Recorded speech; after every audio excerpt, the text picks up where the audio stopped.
क्या यह साधारण सी बात है कि एक मंदिर पर 9 बार हमला हुआ, उसे लूटा गया, मूर्तियां शिवलिंग को खंडित कर दिया गया और हर बार उस मंदिर को ऐसे लूटा गया कि लगा अब वापसी संभव नहीं होगी। हर बार लगा अब इस मंदिर की कहानी शायद खत्म हो जाएगी, लेकिन बीते 1000 साल गवाह है कि भगवान महादेव का वो मंदिर ऐसे उठ खड़ा हुआ जैसे अपनी राख से फीनिक्स चिड़िया फिर से जन्म ले लेती है।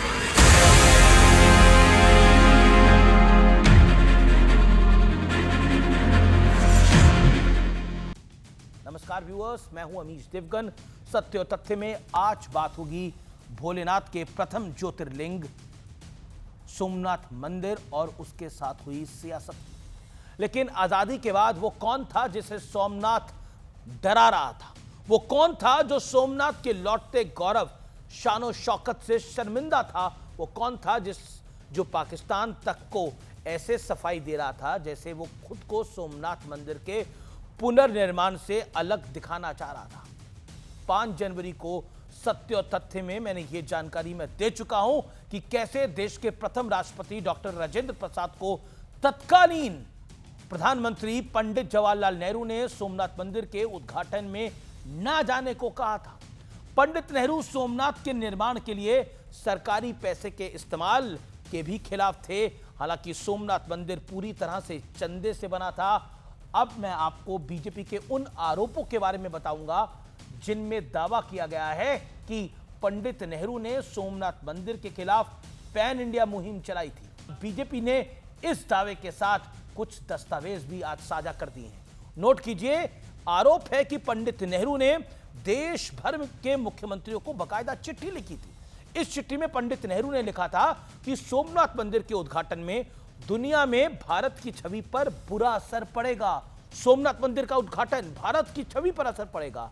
वो सोमनाथ मंदिर जो प्रथम ज्योतिर्लिंग है, वो महादेव जो भारत का अस्तित्व है। ध्यान देने वाली बात यह है कि पंडित जवाहरलाल नेहरू ने देश के सभी मुख्यमंत्री को एक बार नहीं 2-2 बार चिट्ठी लिखी थी। बीजेपी का दावा है कि पंडित नेहरू ने उस वक्त के सूचना और प्रसारण मंत्री को भी एक चिट्ठी लिखी थी। इस चिट्ठी में उन्होंने बाकायदा लिखा था कि हमें अपने रेडियो प्रोग्राम्स में सोमनाथ मंदिर का महिमा मंडन नहीं करना चाहिए। उन्होंने लिखा था tone down the description what happened at Somnath. चलिए, ये तो फिर भी अपने ही देश के लोग थे, लेकिन पंडित नेहरू ने तो सोमनाथ मंदिर पर सफाई देने के लिए पाकिस्तान के हुक्मरानों तक को चिट्ठी लिख डाली थी। यह दावा भी बीजेपी का ही है और बीजेपी ने बकायदा उस चिट्ठी को आज सार्वजनिक किया है। वह चिट्ठी पब्लिक हो गई है और बहुत एक्सप्लोसिव है। 21 अप्रैल 1951 को पंडित नेहरू ने पाकिस्तान के प्रधानमंत्री लियाकत अली खान को माय डियर नवाबजादा कहकर संबोधित करते हुए एक चिट्ठी लिखी और उस चिट्ठी में लिखा, पंडित नेहरू लिखते हैं कि सोमनाथ मंदिर के निर्माण जैसा कुछ नहीं हो रहा है।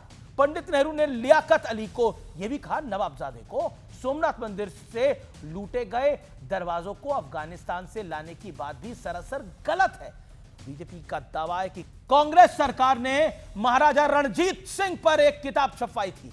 उसी किताब में लिखा है कि महाराजा रणजीत सिंह जी ने काबुल जीतने के बाद संधि में सोमनाथ मंदिर के उन दरवाजों की भी मांग की थी जिन्हें गजनी लूट कर ले गया था।